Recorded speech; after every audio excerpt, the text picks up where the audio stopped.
Good morning mga guys, ang ating tatalakayin ngayon kung bakit nga po ba mayroong Roman Catholic Church samantalang si Jesus Christ naman ay Hudyo or Israelites.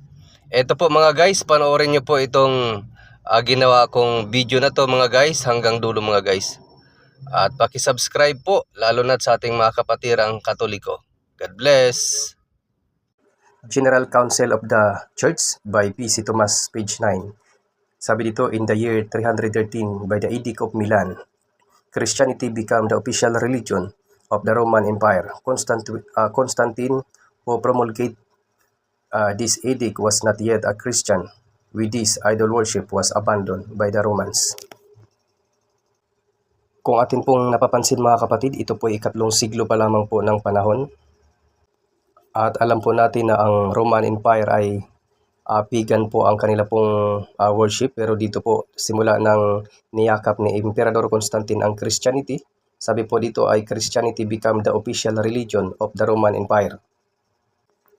At hindi rin po totoo yung sinasabi, mga balibalita natin na ipinasok ni Constantine ang pagan worship dito po sa simbahan po na itinatag ng ating Panginoon, kundi ang nakalagay po dito, with this, idol worship was abandoned by the Romans.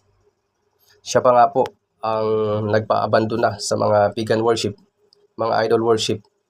Nitong ibig sabihin ay wala pong katotohanan yung mga sabi-sabi. Hindi rin po totoo na si Constantine ay inusig po ang Christianity, dahil po ang matinding pag-uusig po nagsimula noong 67 AD sa panahon po ni Nero hanggang sa 303 sa panahon po ni Emperor Diocletian. Year 312, niyakap ni Emperor Constantine ang Christianity, at nagkaroon na po ng 30 na mga Santo Papa po sa Santa Iglesia Katolika Apostolika Romana. Kaya hindi po totoo ang mga bintang na sinasabi na si Emperador Constantine po ang founder ng Roman Catholic Church. Kasi nga po, bago pa po siya pumasok dito, ay 30 na papa ang nakaupo.